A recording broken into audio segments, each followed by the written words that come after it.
Biblia sa Aklat ng Mga Awit. Aking mensahe sa umagang ito ay pagpapatuloy ng ating pag-aaral ng aklat na ito. Sa umagang ito tayo ay nasa kabanatang 133, chapter 133.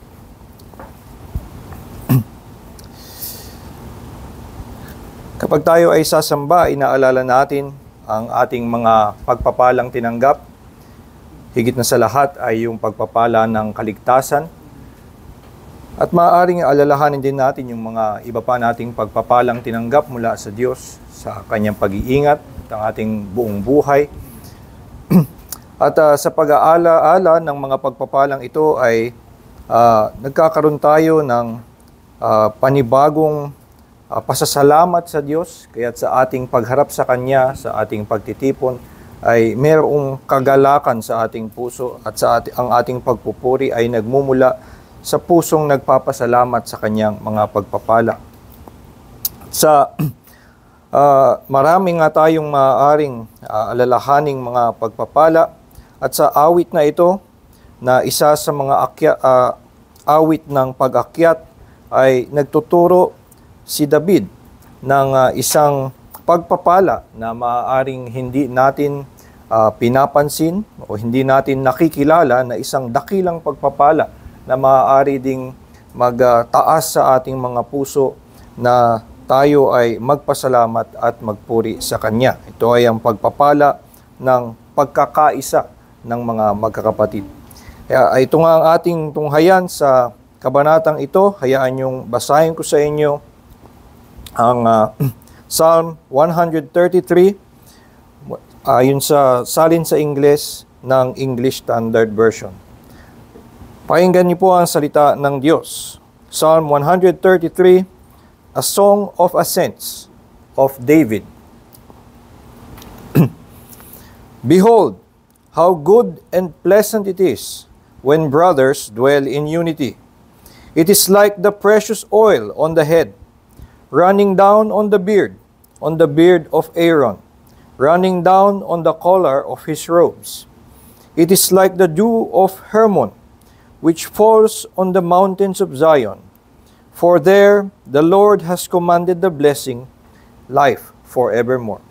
Pagpalain nawa ng Diyos ang pagkabasa ng kanyang salita. Tayo po ay sandaling manalangin. Ama naming Diyos, kami nga ay nagpapasalamat sa inyo sa lahat ng inyong mga pagpapala sa amin, sa inyong pagpapala ng kaligtasan mula sa aming mga kasalanan sa pamamagitan ng dugo ni Hesukristo, sa inyong pagpapalang pag-iingat sa amin nitong nakaraang linggo, sa aming buong buhay, sa lahat ng mga kaloob mo sa amin mula sa inyong biyaya. Dalangin nga namin na lalo nyo pang buksan ang aming pananampalataya na makilala ang mas marami pa at higit pang mga pagpapalang ipinagkakaloob nyo sa amin. Nang sa gayon ay madagdagan nga ang aming papurit pasalamat sa iyo, mapalalim ang aming pagsamba sa inyo. Nais nga namin matuto mula sa inyong salita kung ano ang mga maluwalhating pagpapala nyo sa amin. Kaya dalangin namin na sa oras na ito na kami makikinig ay samahan nyo kami, pagpalain nyo kami sa pamamagitan ng inyong banal na Espiritu, ay buksan nyo ang aming mga puso upang ang aming maridinig ay magturo sa amin at magpakita sa amin ng inyong kaluwalhatian, ng inyong biyaya sa mukha ni Hesukristo. Ito nga po ang aming dalangin sa pangalan ni Jesus. Amen. Ang awit nga na ito ay isa doon sa mga awit ng pag-akyat, isa na ito sa mga ito na yung second to the last. Ang huling awit ay 134.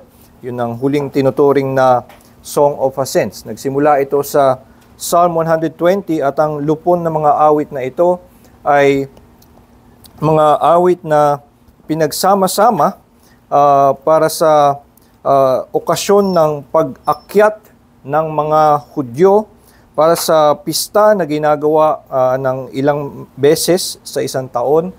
At yung mga Hudyo ay umaakyat sa Jerusalem para doon ay ganapin yung mga pista na itinakda ng Diyos na kanilang sundan.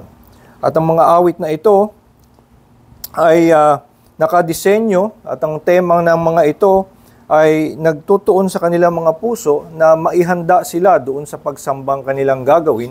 Kaya ang mga awit na ito ay nagtuturo sa kanila ng iba't ibang mga aspeto ng pagsamba sa Diyos at iba't ibang mga pagpapala ng Diyos para sila ay magkaroon ng pasasalamat sa Diyos sa kanilang pagharap sa Kanya.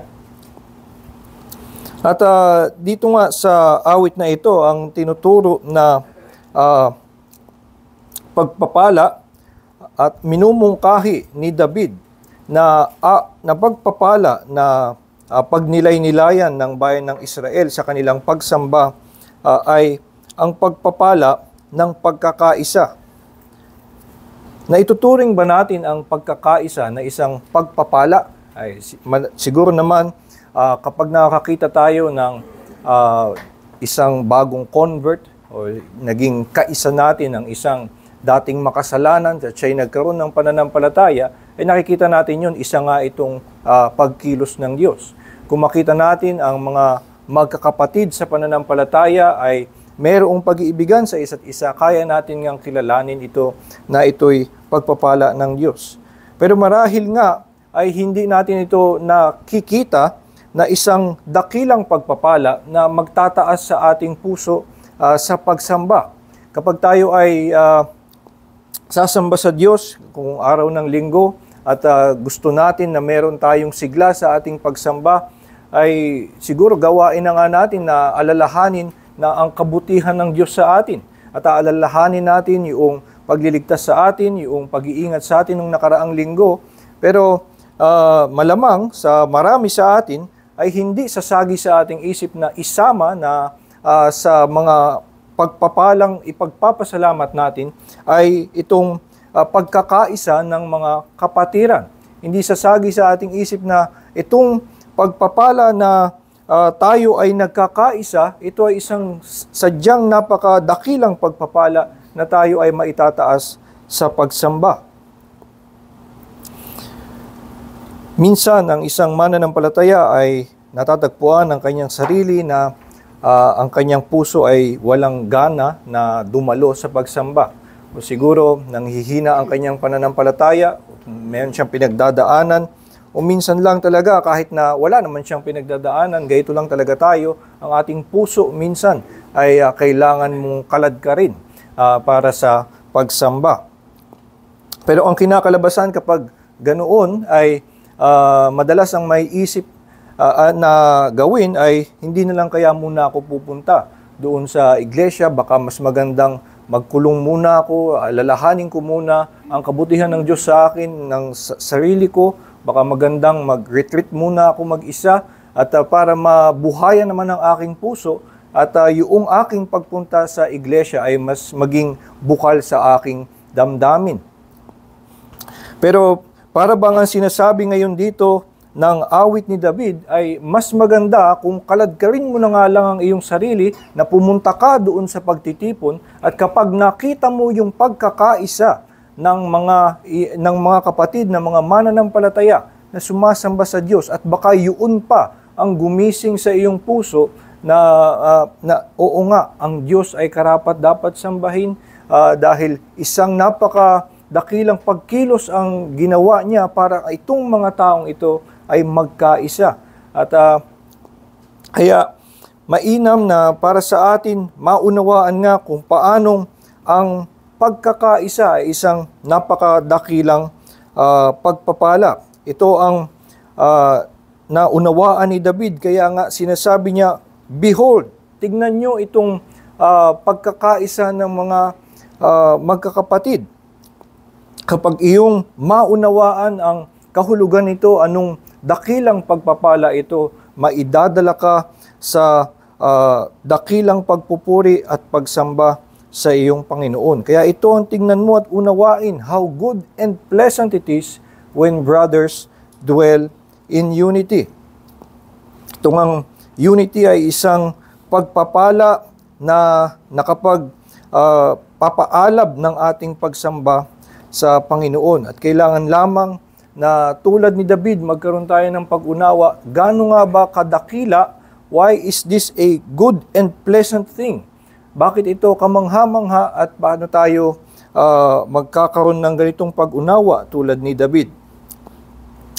Dito sa awit ay para maihatid sa bayan ng Israel at maging sa atin ng mga mananampalataya sa bagong tipan kung ano ang kadakilaan ng pagkakaisa, ay gagamit si David ng dalawang paghahambing.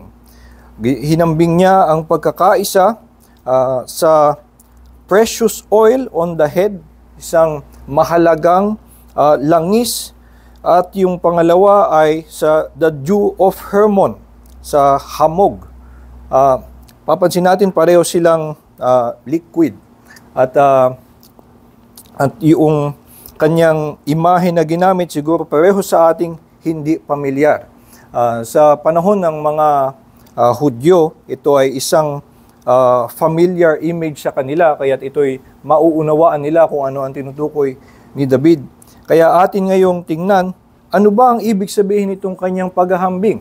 Sa paghahambing na ito, mauunawaan natin ano ang kadakilaan ng pagpapala ng pagkakaisa, ano ang kamangha-mangha na nagkakaisa ang mga magkakapatid, paano ito naging good and pleasant. Unahin natin yung kanyang unang paghahambing na ginawa. Ito ay hinambing niya sa precious oil. At sabi niya sa verse 2, yun daw pagiging good and pleasant of brothers dwelling in unity ay katulad nitong mahalagang langis. It is like the precious oil on the head running down on the beard of Aaron running down on the collar of his robes. So, sa panahon ng nitong mga sa kanilang kultura, yung pagbubuhos ng langis sa tao ay ginagawa minsan pati sa bisita as a para bang isa lamang comfort na ibinibigay sa mga bumiyahe ng malayo. So, bilang kaaliwan sa kanila ay bibigyan sila ng langis at ito ay to refresh them. At maliban doon, ang pagbuhos ng langis, siyempre ang kahulugan nito na makikita natin sa Biblia ay ang anointing na doon sa hari, yung hari ay binubuhusan ng langis para kilalanin na ito yung pinili ng Diyos para maging hari sa inyo. Yun yung kanilang ritual na ginagawa. Pero ang partikular na tinutukoy ni David para sa kanyang paghahambing ay yung langis na ibinuhos kay Aaron. Sinasabi niya na yung pagkakaisa na yung mga magkakapatid na nagkakaisa, kaya niya ito nakitang good and pleasant ay dahil may nakita siyang pagkakapareho nito doon sa langis na ibinuhos sa ulo ni Aaron. At ito yung sa Leviticus 8 makikita natin na doon ginawa yung pag-anoint kay Aaron bilang pari ng Israel. At yung ritual na ginawa ay sa Exodus 29 mayroong binigay na formula ng special na oil na kailangan niyang gawin. At yung oil na iyon ay mostly olive oil. Tapos lalagyan ng iba-ibang mga spices. May cinnamon na marami. At iba-iba pa. So magiging itong isang mabangong oil. So it is precious oil. At yung sa maraming mga ritual na makikita natin when it comes to something na may liquid, so halimbawa yung dugo, alam natin na maraming ritual sa lumang tipan na gumagamit ng dugo or ng tubig, minsan ang gagawin lamang ay ito'y iwiwisik. Pero yung ginawa kay Aaron ay ito ibinuhos sa kanyang ulo. So, ang yung eksena na iyon ang inaalala ni David at itong eksena na ito hindi naman nasaksihan ito ni David at nung iba pang mga Hudyo, mga henerasyon ng nagdaan bago naging kagawian ng mga Hudyo na umakyat sa Jerusalem para umawit at awitin ng awit na ito. So, yung tradisyon din na naging gawain nila na ganito magtalaga ng pari sa lahat ng mga sumunod kay Aaron, ganito din ang gagawin. So, sa kanilang pag-unawa, yung pagbubuhos ng langis doon sa magiging pari sa kanila, ay ginagamit ito ni David na kanyang comparison kung bakit good and pleasant yung unity. At particular na kanyang tinutukoy yung makita yung muka noong napiling pari na mayroong tumutulong langis sa kanyang ulo. So siguro sa atin, dahil hindi tayo pamilyar doon sa ritual na yun, wala tayong ganun ng ginagawa, ay hindi natin maisip paano ito naisip ni David bilang isang example ng something good and pleasant. Bakit ito ang kinumpare niya na maganda? Kung makikita ka ng isang nasa harapan na pari, parang awkward na binuhusan siya ng langis, tapos tumutulo yung langis sa kanyang damit. Di ba parang hindi ka naman ginaganahan na makakita ng taong ganun, ay gaganahan ka biglang sumamba. It's not a worshipful thing. Pero ito nga ay hindi yung sensation na makakita ka ng isang taong tumutulo yung langis sa kanyang ulo, hindi yun ang kanyang tinuturing na pleasant. Ang good and pleasant dito ay yung kahulugan na makakita ng isang tao na itinalaga ng Diyos para maging pari. So, nagiging good and pleasant sa bayan ng Israel na merong sa kanilang harapan ay itinalaga ang Diyos na maging pari, dahil ang pagtawag sa isang pari ay nagbibigay sa kanila ng pag-asa at kagalakan na silang mga makasalanan ay sinasamahan pa rin ng Diyos. Ito nga ang kanilang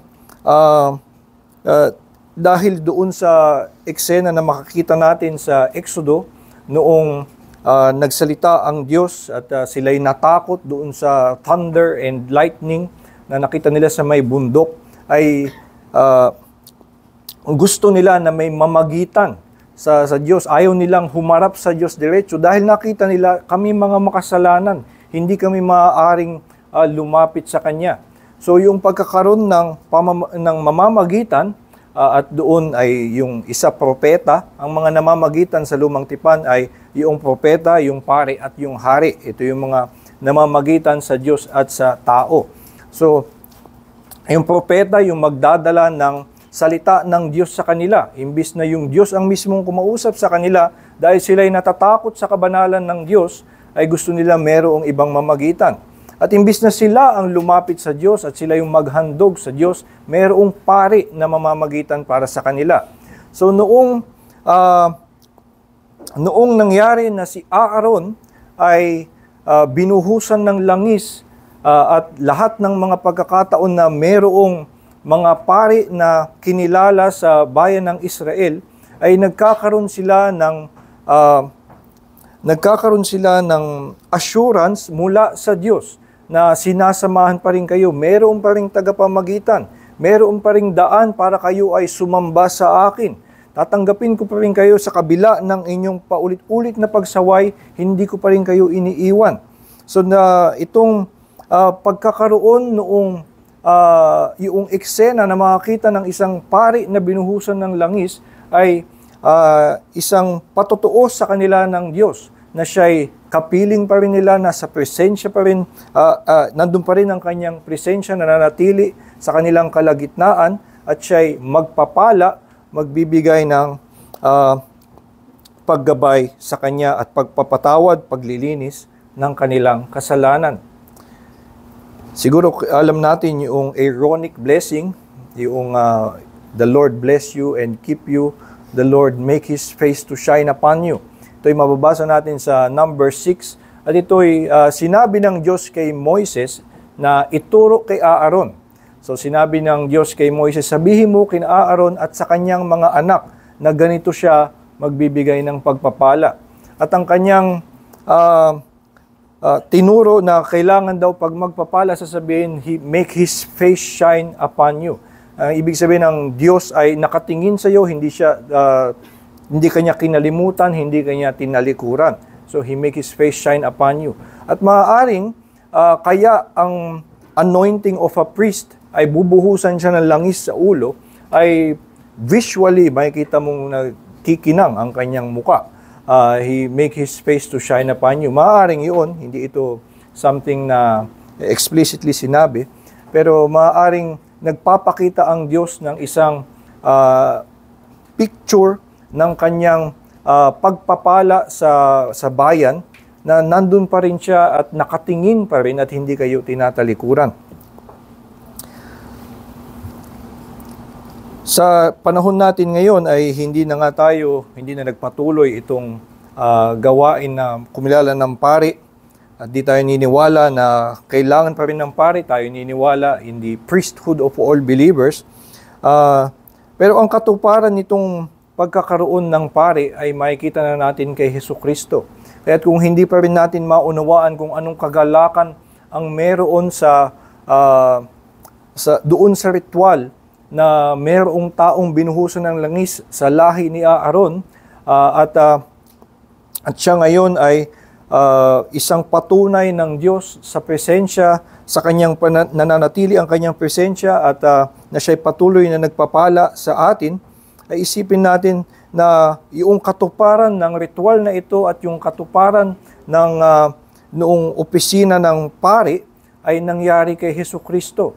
At maaaring alalahanin natin nung si Kristo ay binautismuhan, nung siya ay lumapit kay Juan para siya ay bautismuhan, ay una ay dineklara ni Juan, sabi ito sa aklat ni Juan, no, hindi si John the Baptist yung Juan na yun. So sa aklat ni Juan sabi na kinilala siya ni John the Baptist, "Behold the Lamb of God who takes away the sins of the world." So ito ang yung pagkilala kay Jesus bilang yung Lamb of God na mag-aalis ng kasalanan. At nung siya'y binautismuhan, ay sabi, bumukas ang langit, merong in the form of a dove, the Holy Spirit came to him. At ito nga ay yun ng mismong spiritual na kahulugan na nais isimbolo doon sa ritual ng anointing, na ang Espiritu ng Diyos ay nasa iyo. So noong ang nangyari sa bautismo ni Kristo ay bumaba ang Espiritu in the form of a dove at dumapo sa Kanya, at lalo nang dahil ang Diyos Ama mismo ay nagsalita mula sa langit at idineklara, "This is my Son, with whom I am well pleased." Yung deklarasyon na ito ay inulit ng Panginoon doon sa Mount of Transfiguration, at Kanyang idinagdag, "This is my Son, with whom I am well pleased, listen to Him." Sa Kanya kayo ngayon makikinig. So, doon sa nangyaring ito ay nagkaroon ng katuparan yung ibig sabihin ng linya ng mga pari kay Aaron. At si Jesus, noong siya ay inilubog sa tubig ng bautismo at bumangon tulad nung nangyari kay Aaron na may tumutulo na liquid mula sa kanyang ulo, ito ngayon si Jesus ay basa, at siguro ay hindi iyon isang good and pleasant sensation na lumubog siya sa tubig ng Jordan, at nung siya'y bumangon. Pero ang ibig sabihin nito na makita siya na siya'y binautismuhan at kinilala mula sa langit na siyang tagapagligtas at na anak ng Diyos Ama, na siyang magdadala ng kaligtasan ng buong mundo, ay ito ay ikinagagalak ng lahat ng mga mananampalataya na nakasaksi nito. Kung ating tingnan ito sa ating with our eyes of faith, na makilala natin yung si Kristo sa kanyang pagkakatawag at pagkakakilala bilang pari, ito ay isang kagalakan sa atin. So ito na iunawaan natin kung bakit naisip ni David yung oil bilang isang good and pleasant thing. Pero ang isa sigurong mas mahirap unawain ay paano niya nakita ngayon, paano niya nakonekta na yung pagkakaisa ng magkakapatid ay kahalintulad ng pagkakaroon ng isang pari sa inyong kalagitnaan. Paanong kapareho na pag nakita mo ang pagkakaisa ng magkakapatid, ay yung kagalakan na maramdaman mo ay kapareho na pagmasdan mo yung tumutulong langis sa ulo ni Aaron. Anong kinalaman nun? Makikita natin na kung ating maunawaan, kapag nakikita natin yung pagpapala, kapareho ang mensahe na naidadala sa atin, na ang Diyos ay kasama natin, ang Diyos ay patuloy na kumikilos sa ating kalagitnaan, hindi niya tayo iniwan, at siya ay nagbibigay pa ng pagpapala sa atin. Sa kanyang biyaya ay may pagpapatawad siya sa atin, at siya ay kumikilos sa atin upang ang mga taong makasalanan ay magpatawaran at magkaisa. Sa salita ni Pablo kay Titus sa Kabanatang 3, talatang 3, may paglalarawan siya sa mga mananampalataya bago sila ma-convert. Tayo daw lahat ay ang ating likas ay na tayo'y hating one another.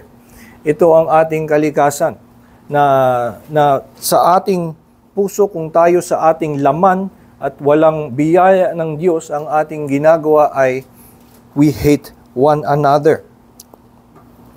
At dito natin makikita na kung makakita ka ngayon ng mga mananampalataya na mga makasalanan na ibinago lamang ng Diyos, at makita mo ng kahit kaunting pagkakaisa, sila ay nagkakaisa sa pagsamba, sila ay nagkakaisa sa kanilang pananampalataya, sila ay nagkakaisa sa kanilang pag-aawitan, sa pananalangin para sa isa't isa, at makakita ka ng pagpapatawaran, ng pag-iibigan sa mga magkakapatid sa iglesia, ay nakita mo itong mga taong ito ay kinilusan nga ng Diyos.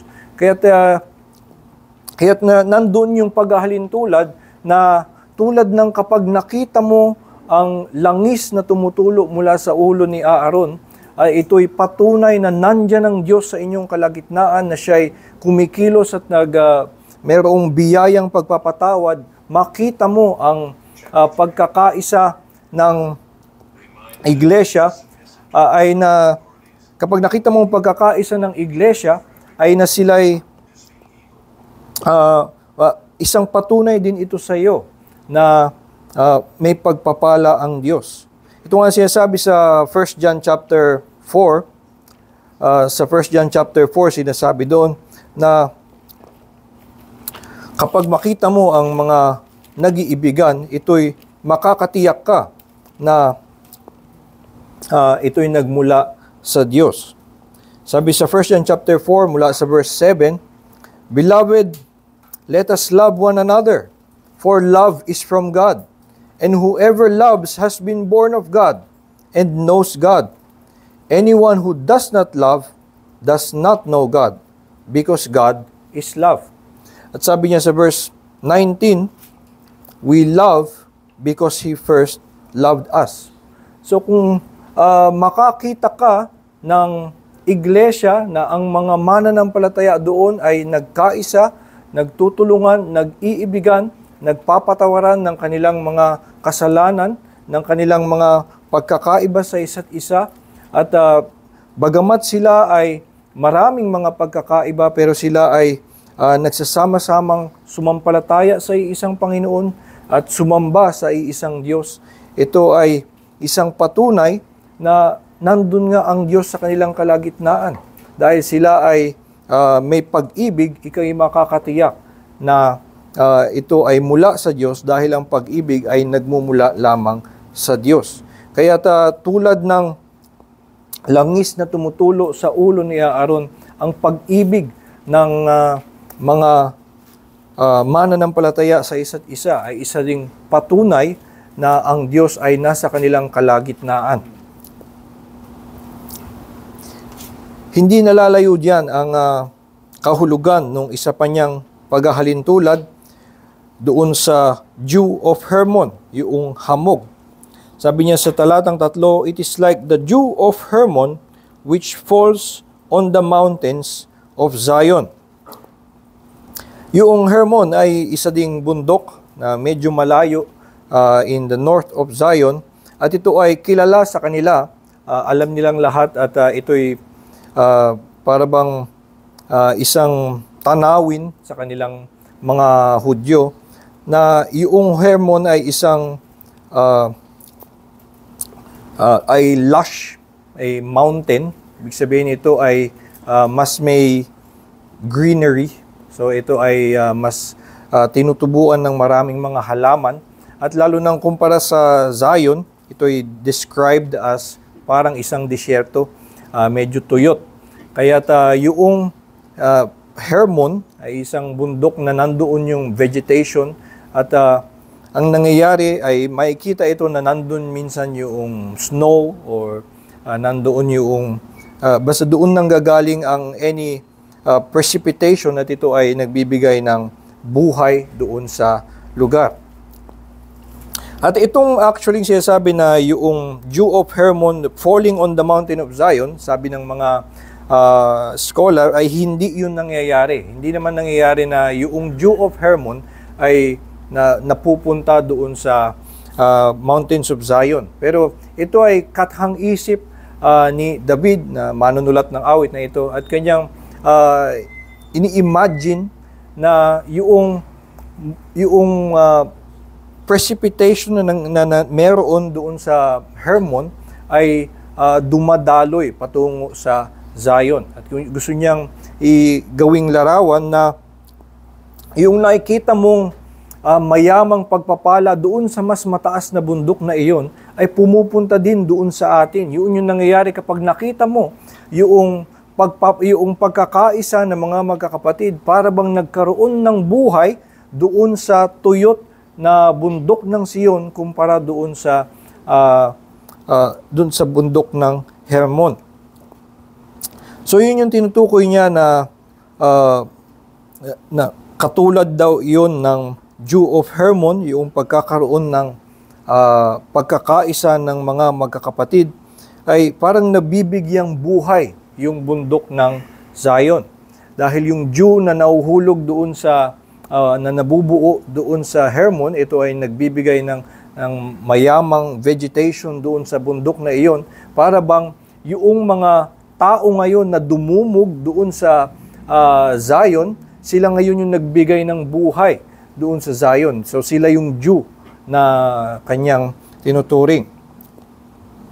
At yung pag-iibigan nitong mga magkakapatid, kanila ngayong pagkakaisa na sumamba sa kay Yahweh para dito sa mga pista na kanilang ginaganap, ay na sa imagination ni David, ito ay isang pagkakaroon ng panibagong buhay doon sa lugar na iyon, na sa karaniwan ay una walang tao dahil hindi naman sila laging nandun sa Jerusalem, at minsan nga ay tuyot.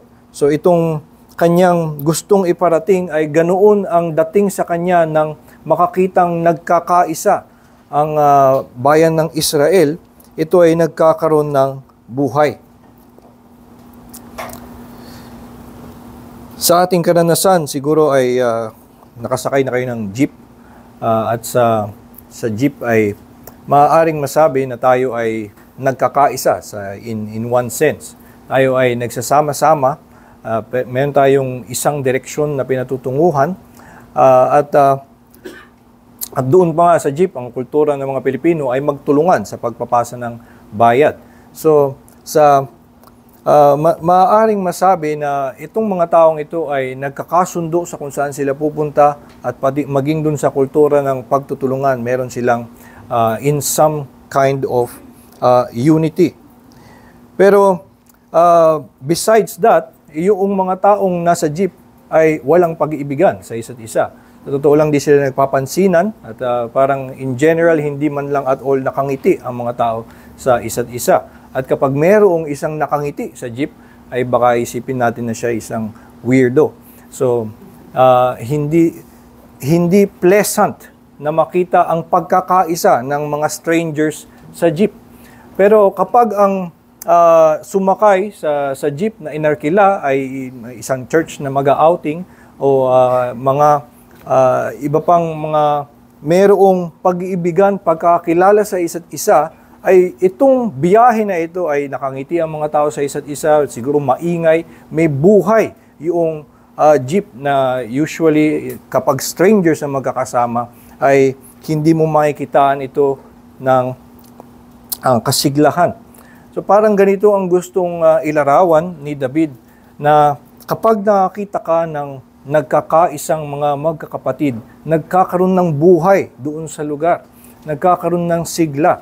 At kaya niya ihinintulad ngayon yung pagdumog ng mga tao doon sa bundok ng Sion, doon sa Dew of Hermon, ay dahil ito'y nagbigay ng buhay. At maaaring maikabit nga natin ito, lalo na in biblical language, madalas gamitin yung dew o yung hamog bilang imahe ng pagpapala. So, halimbawa sa Genesis 27, ginamit ito na noong pinagpala ni Isaac, si Jacob, ay "May the dew of heaven fall on you." So, yun yung kanyang binigay na blessing to him, na mahulog daw sa kanya yung hamog mula sa langit. At isang sabi sa Isaiah sa chapter 26 verse 19 ay itong dew ay ginagamit na larawan ng presensya ng Diyos sa isang tuyot na lupa. Kapag bumaba doon ang dew of God, ay ito'y nagbibigay ng buhay, maging ang mga patay ay nagkakaroon ng buhay. At ito'y makikita nga natin, ang realidad na ito ay nasasaksihan natin sa isang iglesia kung saan ang mga tao ay mga dating patay sa kanilang kasalanan ayon sa Ephesians chapter 2 at hating one another ayon sa Titus chapter 3 verse 3. Pero dahil sa pagpapala ng Diyos mula sa langit ay sila ay binuhay mula sa kanilang pagiging patay ayon sa Ephesians chapter 2 verse 5. Though you were dead in trespasses and sins, God made you alive. By grace, you have been saved. At dito sa ating pagiging buhay, nawala na sa atin yung likas na we hate one another, kundi being united to one another in Christ, meron na nga tayong pag-ibig sa isa't isa, pagpapatawaran ng ating mga kasalanan, at may tunay na pagmamalasakit bilang magkakapatid. Kaya't sabi sa 1 John chapter 3 verse 14, we know that we have passed from death to life because we love the brothers.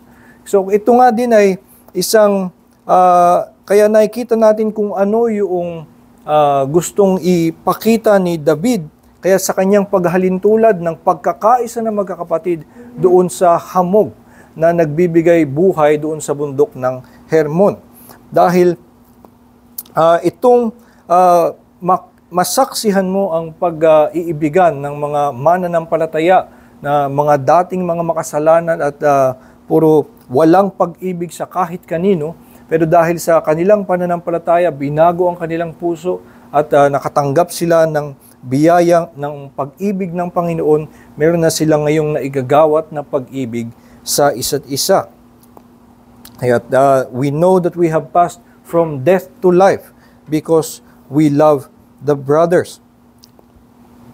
Kaya tulad na makita ang dew on Zion, kapag makita mo yung hamog na nandoon sa bundok ng Hermon at iyong imagine na ito'y dumadaloy hanggang sa Zion, ito ay nagbibigay sa iyo ng sigla, ng pagkilala. Ito ang pagkilos ng Diyos na nagkakaroon ng buhay sa pamamagitan ng hamog.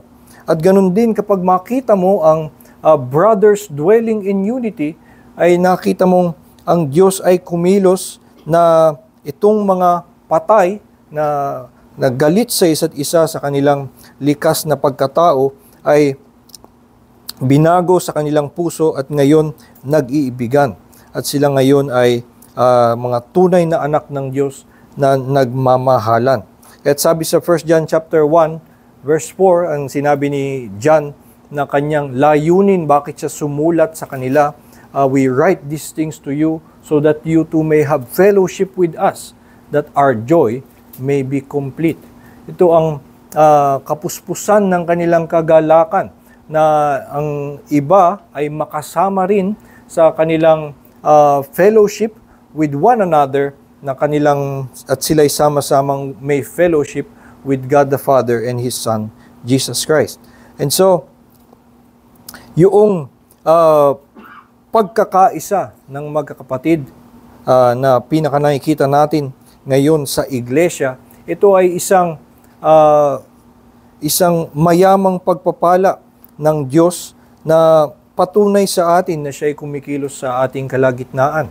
Kung makakita tayo ng any sign, any symbol of love for one another or unity with one another, nitong mga mananampalatayang ito, naway maituon ang ating puso na makilala ito ay isang pagpapala. Nangyari lamang ito sa pamamagitan ng pagkilos ng Diyos sa kanyang biyaya kay Hesukristo. Kaya ang mga tao ay nabago sa kanilang likas na pagkakaaway at galit sa isa't isa, at ngayon sila ay may pag-ibig sa isa't isa. Ito ngang mga awit na ito mula chapter 120 hanggang 134 ay tinawag na mga awit ng pag-akyat, dahil ito ay sa kanilang gawain, tradisyon, ay sila'y umaakyat doon sa bundok ng Jerusalem. Pero ang kapansin-pansin sa awit na ito, ang kanyang mga imahe ay lahat bumababa. Lahat ay galing sa taas, pababa. Ngayon ang sinabi niya ay una, yun daw unity. Kapag nakakita ka ng mga brothers dwelling in unity, ito ay parang yung oil on the head flowing down. Diba? Ito'y dumadaloy pababa. Ngayon sinabi din niya na ito'y like the dew of Hermon that falls on the mountains of Zion. Ito'y nahuhulog. At kakaiba na ganito ang kanyang naisip, dahil sa mangyayaring umaakyat yung mga Hudyo, ay ang nakikita niya ay mga taong paakyat ng bundok. Pero naisip niya ngayon, ang sa kanyang dito in his poetic imagery, ay naihambing niya ito sa mga dumadaloy pababa. At dahil nakilala niya na itong mga paakyat ngayon na Hudyo na mula sa baba ay umaakyat para sumamba sa Panginoon, ito ay nakikita niya na pagpapala mula sa itaas, mula sa langit. At tulad nga ng pagkakasabi sa 1 John 4, because love is from God. Ito'y pagpapala mula sa taas. Kaya't makakita ka ng nagkakaisa na mga na bayan, lahat sila'y umaakyat ng bundok para sumamba sa Panginoon. Ito ay nagpapaalala sa iyo na lahat ng itong nangyayari ay pagkilos ng Diyos mula sa itaas.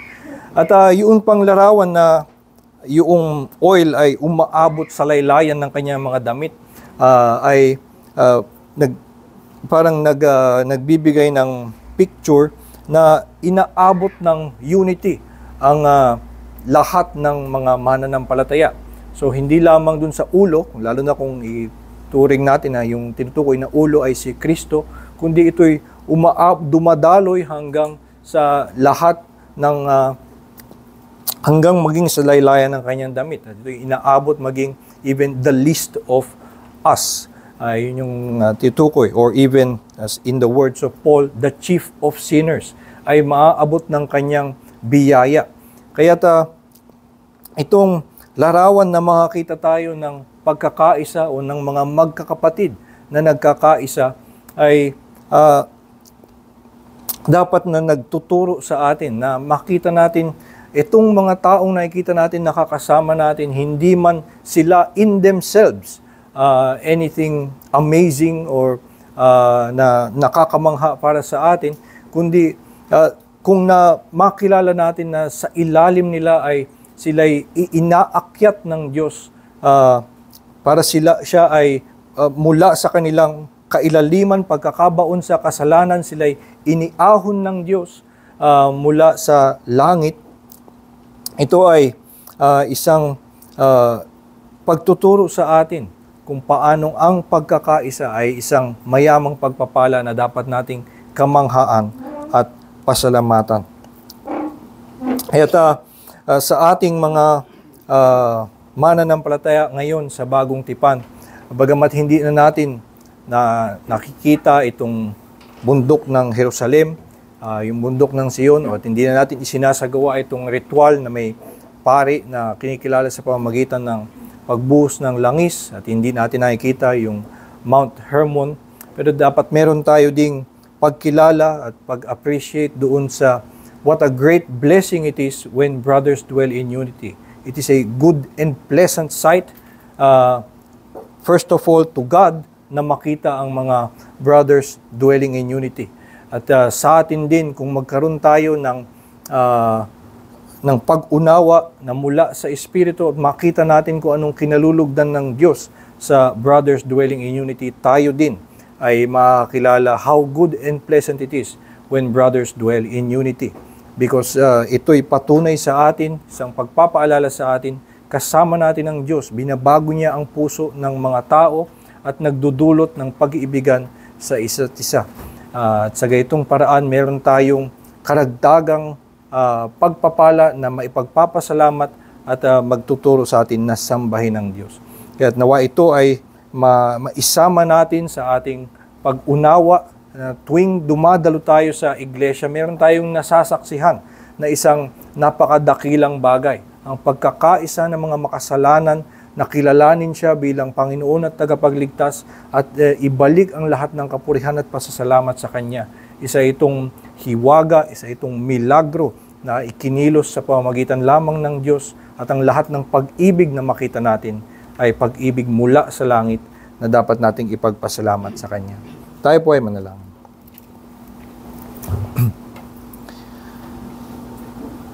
Ama naming Diyos, alam nga namin, Panginoon, na napakarami mong pagpapala sa amin. Higit na nga sa lahat ang inyong pagliligtas sa amin mula sa aming mga kasalanan.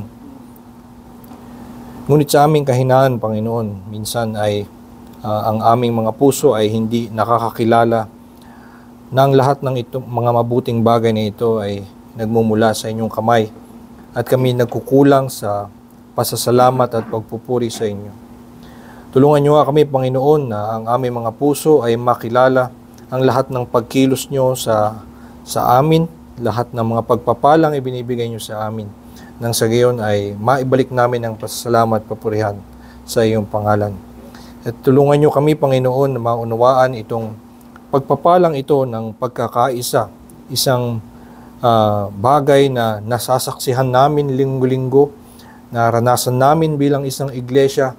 Ngunit marahil ay hindi namin nakikilala na ito'y isang napakadakilat kamanghamanghang pagpapala na nangyari lamang sa pamamagitan ng inyong biyaya. Tulungan niyo kami na maunawaan na ang lahat ng ito ay nangyari lamang sa inyong kapangyarihan, nang sa gayon na ibilik nga namin ang papuri at pasalamat sa iyong pangalan lamang.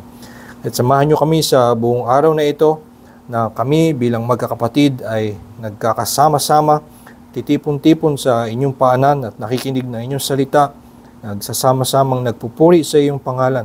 Nawa sa buong araw na ito ng aming pagsasama-sama, makilala namin na ang lahat ng ito ay pagpapala mo, at ito ay para sa iyong kapurihan at kaluwalhatian lamang. Ito ay aming dalangin sa pangalan ni Jesus. Amen.